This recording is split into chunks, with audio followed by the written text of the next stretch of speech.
Good afternoon, everybody, and welcome to the Women in Tech second in our series of panel discussion. I'm Emily Carlson, and I'll be your moderator today. And I want to welcome everybody to our discussion around empowerment and leading with empathy. I have a great group of panelists today, and I'm just so honored to have you all join me. This is just such a wonderful event for you guys to really focus time on, and I really appreciate you joining me today. Megan, next slide. With that, I'd like to take the opportunity to have you guys do a quick introduction. Dr. Weber, I'll start with you. Thank you so much, Emily, for that introduction. I'm Emily Weber, and I'm currently serving as a CMIO at Riley Children's Health and a co-CMIO at IU Health. I'm excited to be here with this great group of leaders and talk about some of my favorite topics. Thank you. Lisa? Morning, everyone. Lisa Grissom. I am the Vice President and Associate Chief Information Officer at Stanford Children's Health. Very passionate about promoting women in STEM professions and excited to be on this panel today. Thank you, Emily. Thank you. Tanya? Hi, I'm Tanya Townsend. I'm the Chief Information Officer with LCMC Health, based out of New Orleans. We are a 6-hospital system, and one of those hospitals is Children's Hospital of New Orleans, which happens to be the founding member of our organization. And like the others, really excited and passionate about this conversation that we're going to have. Thanks for having me. Thank you. Kisha? Good afternoon, everyone. I am Kisha Hortman-Hawthorne. I currently serve as the Senior Vice President and Chief Information Officer at Children's Hospital of Philadelphia. And it's great to be here with such a dynamic group of women. And I hope that we have an exciting and engaging conversation. Thank you. Linda? Good afternoon. I'm Linda Kester, Senior IT Director at Kaleida Health in Buffalo, New York. We're one of the largest healthcare employers in our region. One of our hospital systems is the John R. Oshai Pediatric Hospital, one of the only standalone children's hospitals in New York State. So I too am honored to be here today and excited about the discussion. Awesome. Well, thanks you guys so much for joining in. Excited about talking about empowerment and leading with empathy, and the children's hospital systems. Just I can't imagine the position that you guys find yourselves in supporting the technology with those patients being the most vulnerable and those families being in the most vulnerable state, and really leading that technology charge. So again, I'm really honored to have you all join me today in this discussion.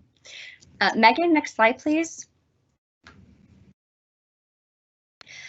So really what I want to talk about, and we're kind of going to break this down into a few different slides, is what it really means to us as leaders in the healthcare industry. Again, with your focus on that vulnerable patient community, how to use empathy to build strength in our peers, ourselves, and then also help to drive the next generation to join the STEM careers. We see a downward trajectory continuing as having younger females join the STEM careers. And when COVID hit, females took such a personal, piece of that. We had to make decisions of career versus home, and our kids being, on Zoom and in the next in the next room.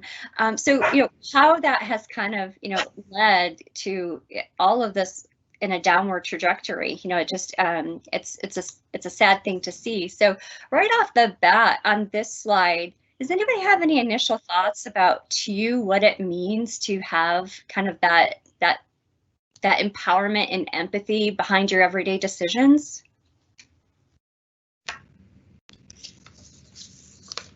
Hey, it's Linda Kester. That what you just said is so important to me. Work and personal life. just seeing ourselves in someone else's shoes from their point of view, just, you know, working in healthcare itself, and especially with the pediatric population. I think women really relate to that and can be very successful because it's just inherent. I believe it's inherent in our skills. And to have a career path that allows us to walk in and feel so comfortable, I think is wonderful. And this is Lisa. I think, you know, one of the silver linings with the pandemic and most all of my staff going remote is that we really started to think about how do we provide employees with greater flexibility. We had, you know, children, employees who had children working from home, and they had to, you know, help their, I have children, but they're a little bit older, they're not younger. And I really felt for those women that were trying, and men as well, trying to navigate work and then helping their younger kids with school and all of that. So it really caused us to take a look at how do we meet people where they're at and allow them to, okay, if the evenings are the better time for them to get their work done, then let's figure out how we can make that work. So I think coming from that place of empathy as a leader, and no matter who it is that you're interacting with, whether it's your current staff or somebody that you're in an interview with, I think is just so key. I also just like to add, go ahead, Emily. Thanks, Kisha. I was going to pull on Lisa's last comment there, that I feel that the gift of this is to kind of the connection and the understanding that we now have as a team is really, it's a really valuable thing, although it's been very draining. And I think for the women in particular, and I think that's brought a visibility to the things that we all juggle that maybe had we all been in the office might not have been quite as visible. So I think one key part I feel as a leader is to not lose that awareness and slide back into this kind of, you know, robot facade that masks some of the key strengths of my team.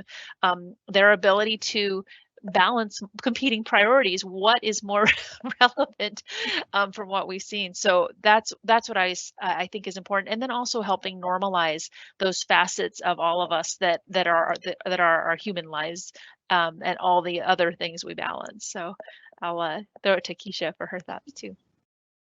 And I was just going to say, I think the other thing about being empathetic, we've had a roller coaster over a year. If it hasn't been racial injustice or COVID or, you know, the election, just things that have had our employees and people on edge. So I think as a leader, engaging and creating safe environments to have those conversations is also very important.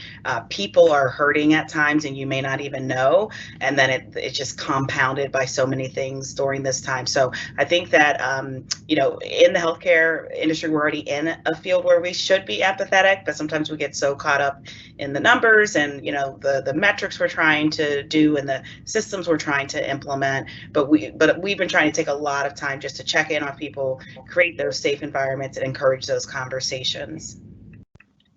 Yeah, I guess I would just add into the excellent point Kisha just made too, is how do we keep a pulse of our teams? That I think most of us probably went remote during the pandemic, and how do we keep a pulse on how they're feeling, given it has been such a tumultuous year. So I started a lot of executive rounding virtually, which I wasn't quite sure how that would work, but it actually wound up being helped us to stay connected, and we were able to ask people how they're feeling and have open dialogue on what can we do to help you out, whether it's situations at home, dealing with the racial injustice that was going on, and how do we just be open as leaders to listen and respond to that feedback. Yeah, I think one other, and I don't know if you guys feel this way, but I think we have the ability to hone in quicker when we sense that there's something off. You know, we have lost that face-to-face everyday connection, so it's kind of like turning up those other senses to be able to feel when there's someone who may need some additional support.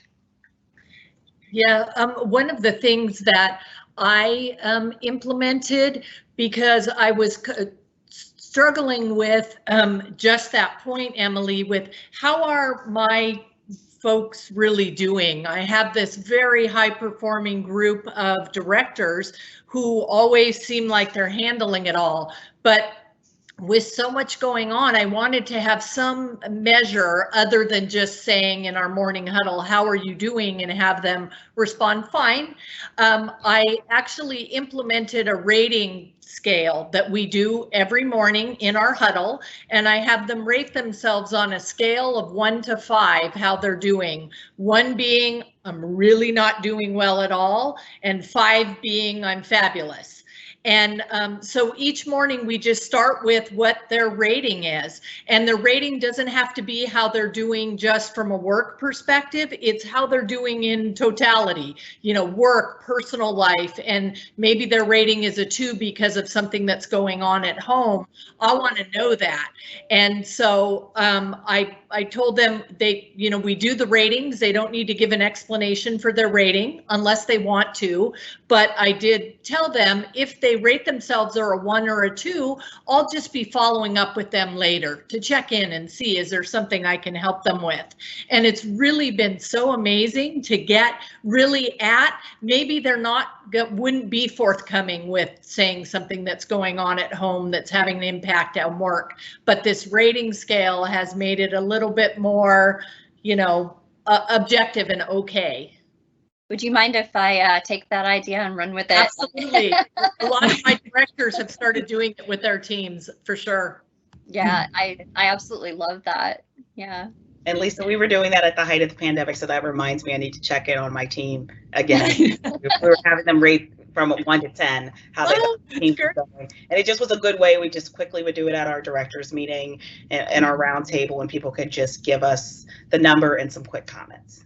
Yeah, and I think that speaks to also holistically looking at the person and how they're doing. And again, that's a piece of empathy that is brought to the table. But if someone's feeling the struggle personally, that may impact their ability to perform at work. And I just think taking the time to look at that overall how a person's doing is amazing. I love that. It's great. Hey, Megan, let's go to the next slide if you wouldn't mind. So one of the things I know that we discussed during our kind of prep sessions and overall was mosaic mentorship. And I loved our conversation on this. So Emily, I was wondering if you wouldn't mind giving us kind of your high level thoughts on what the mosaic mentorship means to you. Yeah. Thanks, Emily. And I think I would say that preparing for this panel has been a highlight for my own mosaic mentorship model, because when we first started talking about this, the idea is a mosaic is a beautiful piece of art composed of extremely different pieces, colors, textures, etc. And that's always been good advice for me in building mentorship. And particularly for women, particularly for anyone who's underrepresented in any given industry, I think that it's extremely important, because you probably don't want to look for a single source of here's who I want to be like, I want this or this. You don't want to really be a mini version of people you admire. There's different things and people have different strengths. And so the idea of the mosaic mentorship is learning from different people, different things that strengthen your own leadership journey, your own professional career, and honestly, your personal one as well. I think the idea that these need to live in fractured silos, work, life, and personal, professional are separate in some way is not always a way to serve what you need. So the idea is you find different pieces of leadership, and that I think really drives you to find value in different people's experiences. It works both ways. And so I'm always on the hunt for leaders, team members, other people that help me build together that beautiful mosaic of experiences that that I really come to rely on for what I need to grow personally. Yeah, I love that. You know, I think we, to your point, you know, getting the different varying, you know, perspectives and just continual kind of revisiting perspectives. I'll just pause to see if anybody wanted to add anything else from our high level discussions that we've had around the Mosaic mentorship. Yeah, it's Linda. I think that was very well said. I'm very impressed. So I totally believe in what you said, and I wish that we can all, you know, benefit from that and really practice that every day. So thank you. Yeah, awesome. You know, Kisha, I think, you know, we've got some points on the screen here, and as we were, you know, having our prep discussions, one thing that we kept talking about was really the importance of kind of redefining that mentor-mentee relationship. So I'd love to hear some of your thoughts on maybe even the importance of this type of exercise and kind of the redefinition of that relationship. Yeah, so one of the things that I think a lot of times with mentor-mentee relationships, they're one way, and they have to be a two-way opportunity that not only the mentor is learning things, but the mentee is learning things. I use the mentoring relationships a lot of times to create a pipeline. I think it's key for me for future opportunities, especially for women and minorities pursuing careers in tech. I think we can do that actively, both through educational partnerships or professional. I think the other thing that I would say is it's refreshing to me as the mentor to learn the struggles of what may be going on with this generation or other generations. So another way to kind of dismantle or redefine, while it's great to look at those people you admire and trust, don't feel held into a box to find someone that you think looks like you or has your own story or a similar experience. You want to stretch and reach out. Throughout my career, I've had a number of mentors and sponsors. So I'll talk about that in a minute, but for the most part, in the beginning, those have been white males for the first, I'd say 15 years of my career, which I think sometimes people would push back from thinking, oh, maybe I'm a Black female, that's not going to work out, but those have been great relationships. And I think the final thing is just shifting the mentor-mentee relationship when it's appropriate into a sponsor or champion relationship. That is really what gives, aspiring professionals or people looking to move up that leg up. The mentor has to be willing to go to bat for them. I love that. And I think you're right. I think there's so much to learn from your mentees, right? There's just they also, especially the younger generation, they've got a different view on what it means to be in tech and a different perspective. So I love that, the reminder, and it's a great reminder, and thank you, to make sure it's that two-way value. I love that. So one other thing that we have here, the reevaluation of our own strengths and weaknesses, to your point, Kisha, making sure that there's still that value in that relationship. And, for me, I know from times I take a step back, and where maybe I had strengths a few years ago, it's now becoming one of my weaknesses. So, Tanya, I was wondering if you could, maybe talk to us about any of your own experiences you've had in that redefinition, and then even just any words of guidance for the younger female population coming into the STEM fields, what that importance is. Sure. Thanks, Emily. And gosh, I could almost pick up the whole hour on advice. I think we'll all probably chime in on that one. But as far as the strength piece goes, I would say the biggest thing is to just have the humility to take a step back and do that introspection. So don't be afraid to get feedback, whether that's directly asking people you've worked with, mentors that you've had, peers. You can do that anonymously, or hopefully comfortable enough to just ask them directly, and then be open to that feedback. Where are the areas of opportunity to either do more of, so it's a strength, so make sure you're ready to brag about it. And if it's an opportunity, then don't be afraid to continue to work on that. Also, make that kind of an iterative process. So don't be afraid, again, to kind of dust off your resume from time to time and look at how you look on paper and ensure that those strengths are being worked on, or those opportunities are being worked on. If you lack a skill, gain a mentor. Find different ways to boost your confidence in that area.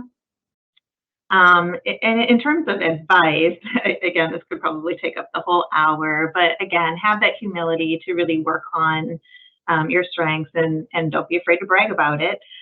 Don't be afraid to put your game face on and be very self-confident with those strengths. Many times throughout my career as a woman in the STEM field for 20 plus years now, hopefully that didn't age myself, but there have been many times where I've been the only woman in the room and had to just continue to know my level of self-confidence, knowing my level of competence, and just, understanding what you bring to the table. Also, don't necessarily use gender bias as an excuse. It's real. We all know that is real. So don't make it an excuse and just kind of say, okay, it's not going to work out for me. Understand that it is real and figure out ways to navigate through it. Definitely partner with men where you have to, if you think that's going to be an opportunity to continue to get you to the table. Seek advice and get strong relationships. Again, back to the mentor piece, is do that with all genders, all diversity, be open to all different ideas. And then I guess I'll leave it with pay it forward for other women. Again, I feel like I've had some great mentors in my career, most of them men as well, but had some great women. And don't be afraid to pay that forward and return the favor and take on people like us that are also looking to aspire into leadership roles. Oh, I love that. There's one thing that you mentioned there that I personally sometimes have a difficult time doing over some of my male counterparts, and that's feel free to do a little bit of bragging about that success and your strengths. I'm not sure if anybody else ever feels that way, but I'd love to open that up to the panel for any thoughts on that particular piece, because you hit the nail on the head there. Yeah. Hey, Emily. Yeah. And to you, it's Emily W. So the other Emily. I was thinking about what you just what was just said about talking about your strengths, Tanya, and I was struck by something Kisha said as well about finding others as well. I think your network and when you move from kind of the mentee to the sponsor role, that's such a key moment when that relationship is strong enough that I think very naturally you can talk to the strengths of the people in your network who you are a sponsor for. And I just that really connected for me as you all were saying that. I think that sometimes that happens very organically and it kind of rolls off your tongue. But I think in the areas that we're talking about, doing it diligently and mindfully, and I am perhaps I shouldn't admit this on a larger stage, but I am not shy about asking people I consider to be my sponsors, and I'm like, hey, I did this thing. Do you remember that I did this one opportunity, and would you consider putting my name forward for this other opportunity? Perhaps I will alienate future people who want to collaborate with me, but I've actually been told I actually love putting people's names out there who have who've shown those skills and strengths. And I feel that getting your network and your sponsors to do that for you is just a nice twofer, because it reinforces it to you. And then you also get the perspective. Sometimes people see strengths in you wouldn't articulate yourself. So, and some of you on this call have done that for me. So thank you. And Emily, I always tell folks that I'm mentoring, let your work speak for itself, but you also have to share the story of that work. So what is appropriately culturally in your organization, some you can't brag, some organizations, it's very team-based, but you do want to be able to articulate to the people that are mentoring you or that are just helping you what your role was, what you did, and then also seek feedback, because then if you are maybe delivering that message too strongly or not strong enough, you can get feedback. So even at our level, I think we're always seeking feedback on how we can not only improve on services, but also getting feedback on leadership and some of the other things we might be leading in the technology space. I do want to chime in one more thing about don't be afraid to brag. There actually was a study, and I'm trying to blank on, I don't remember the year that it was done, but one of the studies, I think it was McKinsey research, did a study that indicated men are promoted based on their potential and women are promoted based on their achievements. So again, don't be afraid to brag, and that's again real. That's the real research that was done, and so let's work with it and don't be afraid to brag. Yeah, and I love the point that you made, Kisha, about telling the story, and that the results can, you don't necessarily need to be bragging. It's more about just relaying what you've accomplished, and having the data, having the outcomes can speak for themselves, and just maybe being a little bit more prepared, and maybe being a woman, you have to put a little bit more time in to be prepared, because you are being judged based on your accomplishments and maybe not your potential. So, having what were the outcomes that were achieved, showing the graphs and the data, and how efficiency was improved or patient care was improved, and being as objective as possible and sharing that story is a great way to do it without feeling like, oh, I'm bragging and I'm being self-serving. I'm showing actually the results that have been achieved for the organization. Yeah, I love that. And then Kisha, quick question for you. How are some of those ways that you share those strengths, both for your, if we look at both men and women from a mentee perspective, what are some ways that you kind of share and then help to grow maybe those mentees too through your strengths? Yeah, so one of the first things I do is I tell them, you will have homework. We both will have homework as we're working, and I'm going to hold them accountable just like I expect them to hold me accountable. So whether it's reviewing their resume or following up on a project to see if there are opportunities, that's one of the things that I do. I also try to provide opportunities for people to shadow. So I often will get calls from the outside and have a student, a graduate student, or have a nurse that's looking to get into administration or technology, just come spend the day with me and shadow me to my meetings to see what am I doing, what's happening day to day, what am I involved in, what are some of the decisions, and of course I get all the appropriate approvals for that. But that also helps people just to get some exposure of the expectations and the conversations in the room. We also talked about storytelling, sharing some stories of maybe where I've misstepped in the past or places where I've been able to get the victories unexpectedly. And finally, extending your network. So Lisa called me about this, and I owed Lisa one. I couldn't come to something before the pandemic, and my admin said, Lisa is asking about this. And I said, well, I have to say yes because I didn't do the last thing. So using that network, if I need anything, I can call Emily. I have Emily and Lisa in my text messages.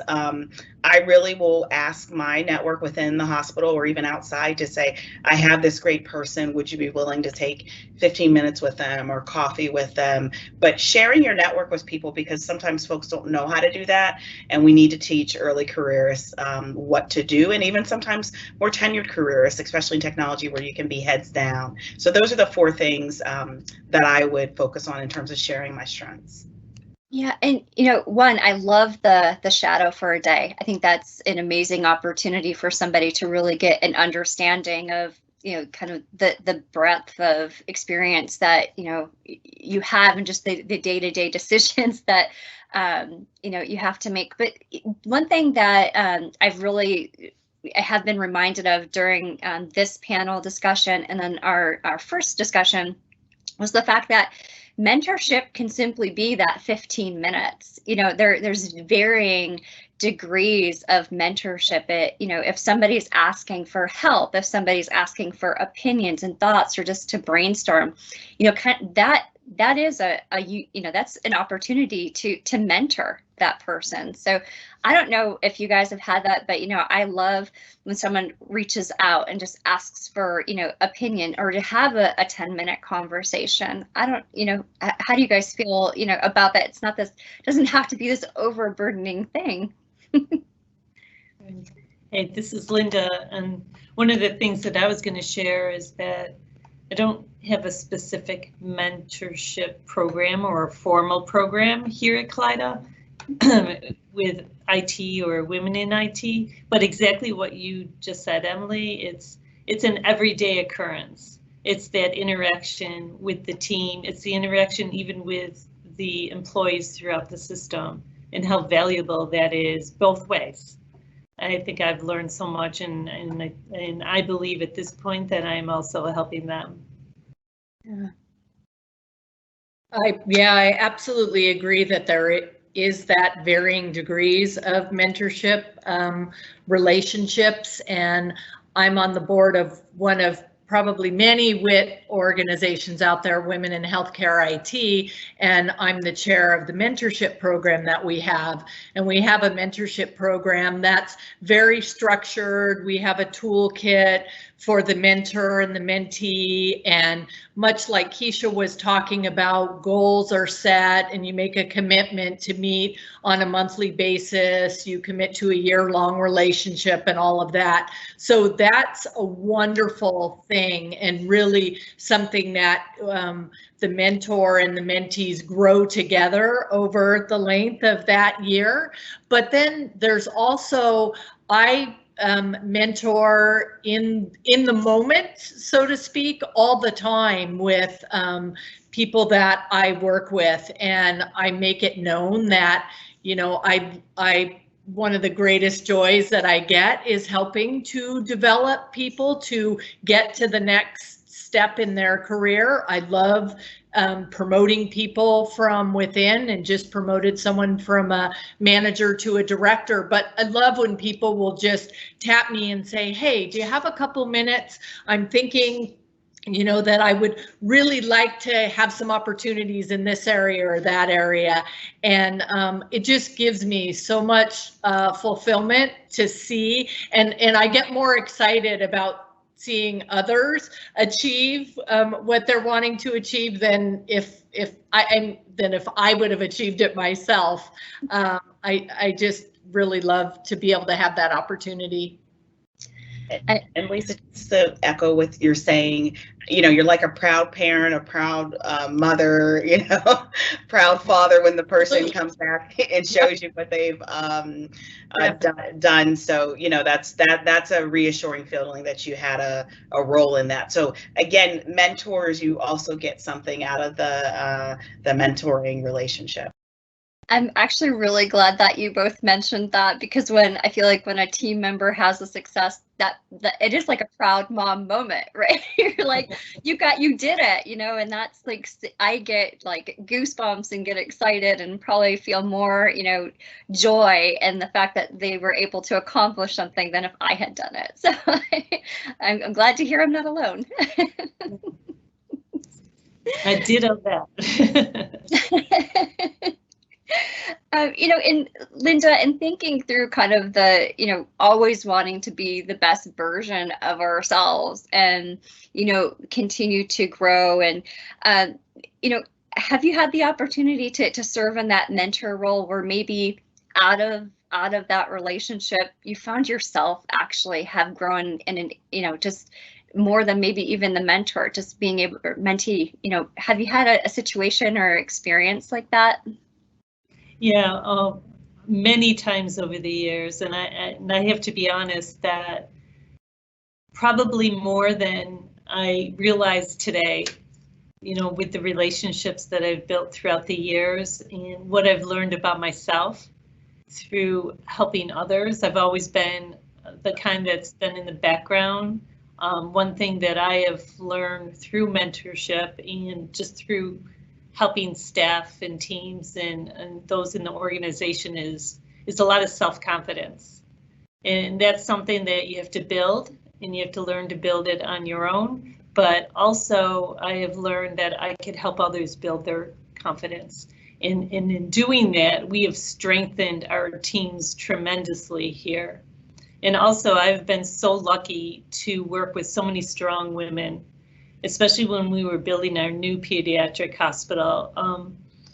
A majority of the team were women, and it was just able to benefit from their experience and vice versa, you know, representing the technology team on this important mission.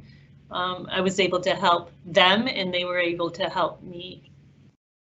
It's a great experience. Yeah, that's awesome. And I have to say, living, you know, locally here with you, Linda, you know, Oshai is just such an impressive institution. You guys just did an amazing job. And, you know, I'm sure making some of those decisions from a technical perspective were difficult and challenging and, you know, took a lot of time to plan out. But I have to say, it's just, it's so impressive what you guys were able to do there at Oshai.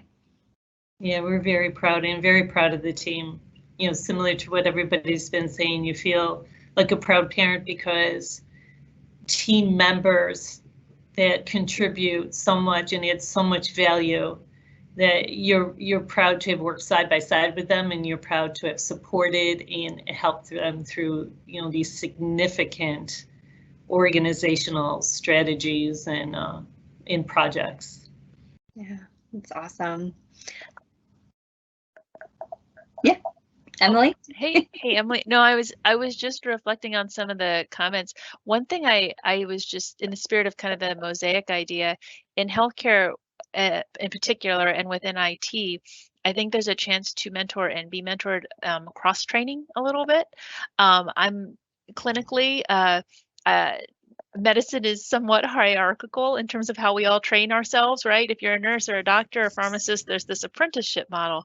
But one thing that being in health IT has provided is the chance to step outside that boundary. So I learned, oh my goodness, I learned so much from the lawyers and the finance people and how we have those conversations. And I think going into it with the mindset that it's a jungle gym of skill sets you can learn from has been really great. And one thing that has been helpful in that is that when we talk about strengths and weaknesses, if I want to learn more about something so I can be more effective in it, like reaching across that area has been very helpful.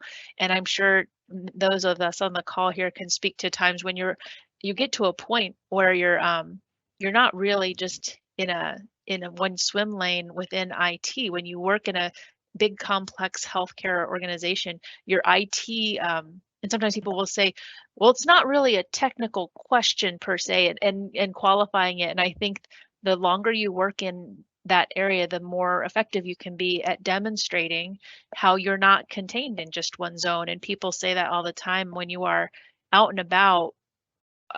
People are observing things about you and your leadership style through osmosis all the time, even if you're not the official executive sponsor, just by virtue of how you participate, how you model and pull in and amplify the voices of the people around you can be really powerful.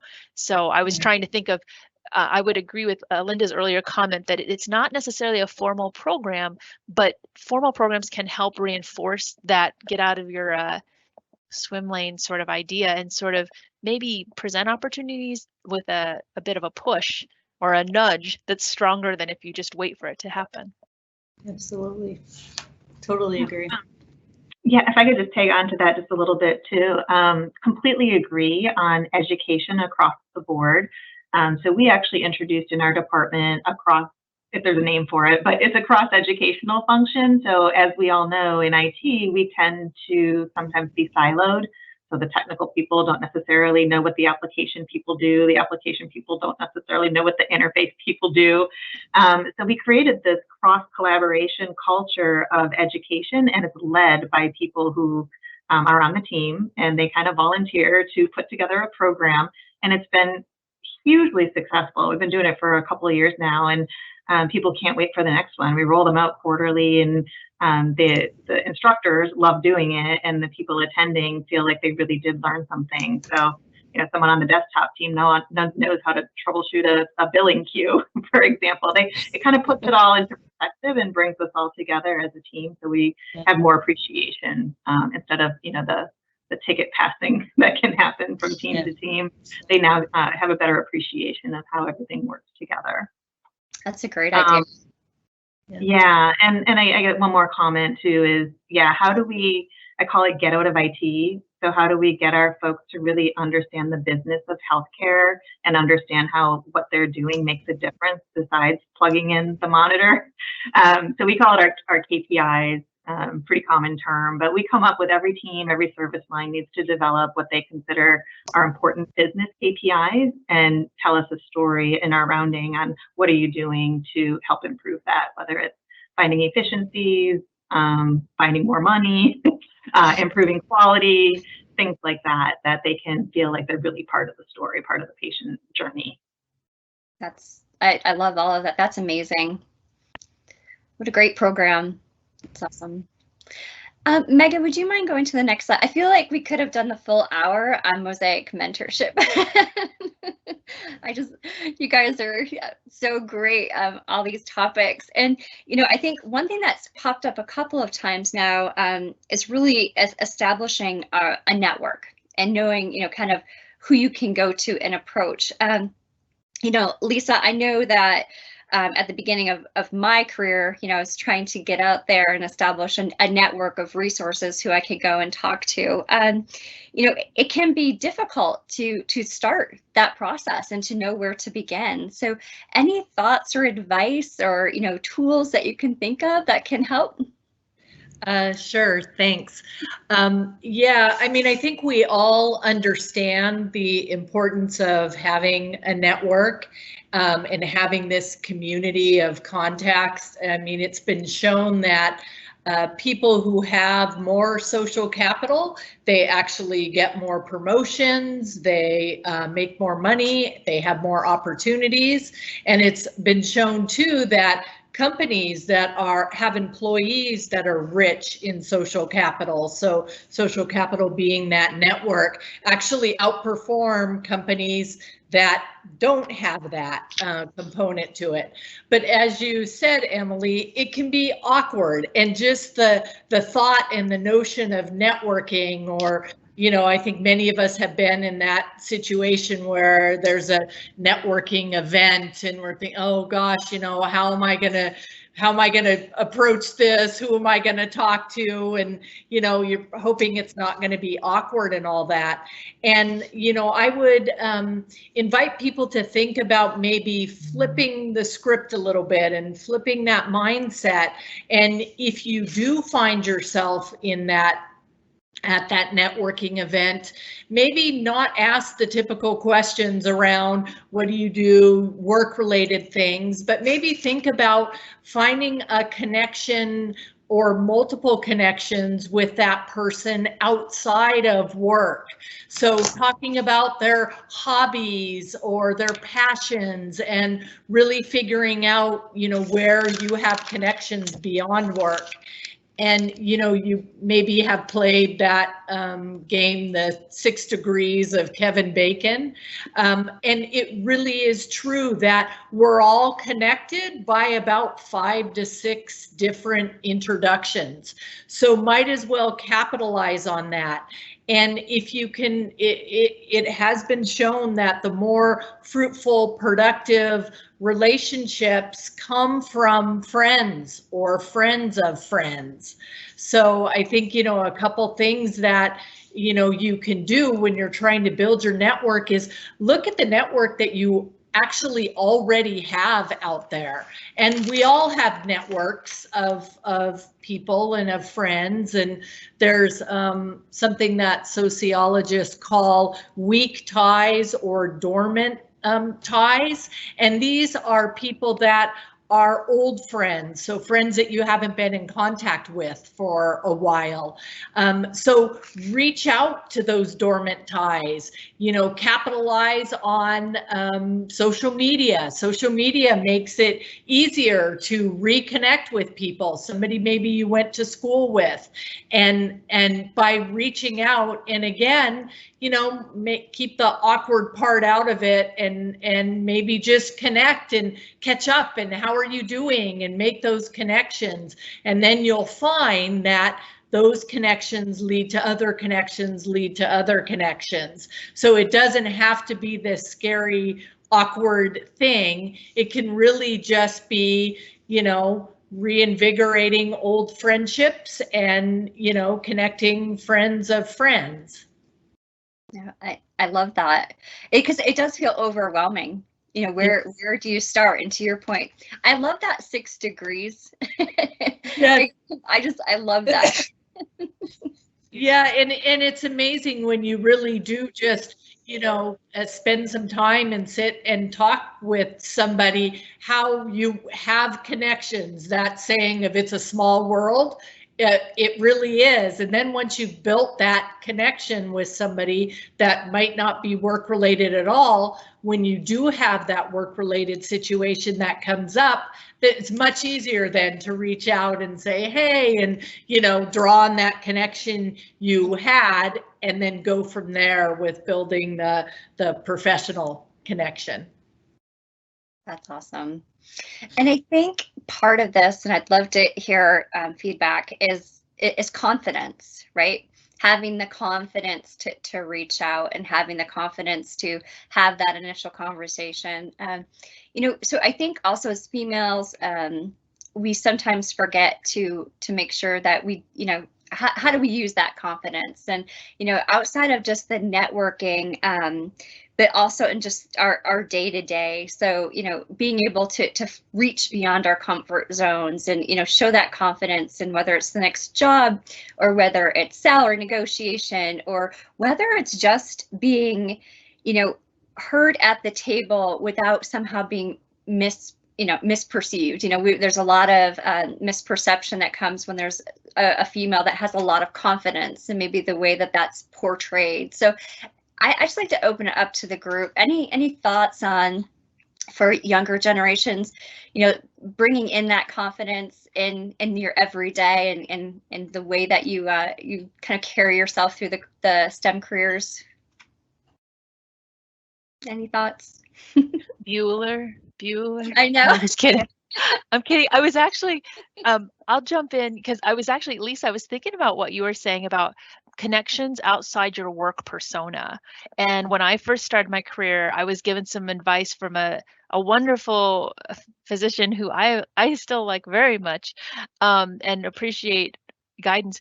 But the advice was something along the lines of, you know, don't put too much out there about who you are right away. And I do tend to talk a lot. So I do that's probably just good advice at baseline. But in terms of putting yourself out there and normalizing the things that contribute to who I am as a leader and as a person, Lisa, I was struck by that, because I was given advice like, don't talk about your kids, or the things that really were huge parts and influences of who I was. And I think like that is what fuels me, and also it's a big part of what fuels me. And so over time, I think it started to feel inauthentic not to acknowledge that, and to lead with that passion into different situations. I'm clinically, I still practice as a pediatrician, and I'm unabashedly pro child health. And so in my IS role, you know, I think I don't want people to lose the focus of the content of my message by the manner in which I deliver it. And there's always a risk for that. I think some of that ingrained gender bias of what people expect from a passionate woman leader versus a passionate male leader comes into that. But it's really, I think it goes back to not overusing your strengths, but not trying to make yourself inauthentic either. Those are strengths, and just because they're not necessarily ones people have yet to come to expect in certain platforms doesn't mean you should, you know, hide it under a bushel. I think a lot of it is normalizing that expectation that a strong female leader is not threatening. It's just different. And the more often we normalize that and model that, all of us across, and have allies in the room and amplify that voice, I think is incredibly good. I'm really blessed with a lot of good allies in my work that I can count on if I'm interrupted, or some of these other things that just happen sometimes. They amplify, they pause and say, hold on, she was saying something. I want to hear that thought. So cultivating your allies and staying true to kind of your authentic self, I think are parallel dyads. So awesome. Megan, would you mind going to the next slide? I love all of that. You guys are just, I've taken notes along the way. You know, and thinking outside of just, you know, kind of currently where we are, looking forward, AI and gender bias being built into AI. I'd love to hear thoughts from the group on how do we try to control that? You know, how do we try to you know, influence gender equity when it comes to AI? You know, governance and leadership over the building of such you know, the AI across the board is going to be so important and continue to play an expanded role.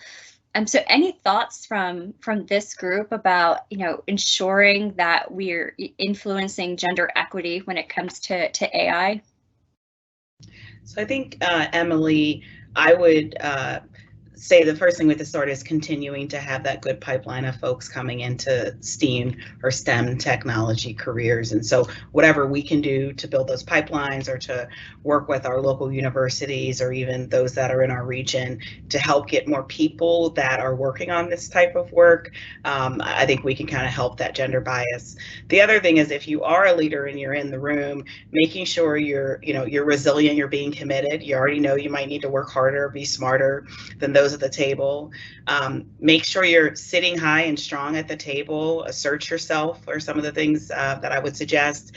And then, you know, if you're having a moment in after the meeting, you're kind of falling apart, you know, reach out for that professional therapeutic support, but we have to be at the table. So preparing us, having the right education will get us to the table. And then when we're at the table, we need to show up and be vocal to make sure we're questioning when an algorithm or something isn't looking right, or communication or something. You know, I'm good for saying, is that how all our patients look? You know, things like that, to make sure you're bringing information forward for people to think about it. And then one thing, one of the coaches I've worked with recently suggested is ask people questions, frame things in a question. So I was at a meeting the other day and I couldn't figure out how I wanted to make a comment. So I framed it in a question. And so it didn't come out as judgmental or, you know, strong, but, you know, would we consider, or did we think of? So that's another way to do it. I love that. Yeah, it's Linda, and I really believe that women in technology can really shape the future of AI by doing all those things that we just talked about, and bringing that, you know, that empathy, that emotional intelligence to the table when there's conversations about AI. Awesome.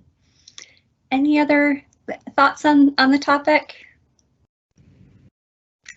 Awesome. Megan, would you mind going to the next slide? But we'll open it up to questions, and as questions start to come in, we only have a few minutes left. I feel like I could spend all day with you guys having this conversation and still going strong.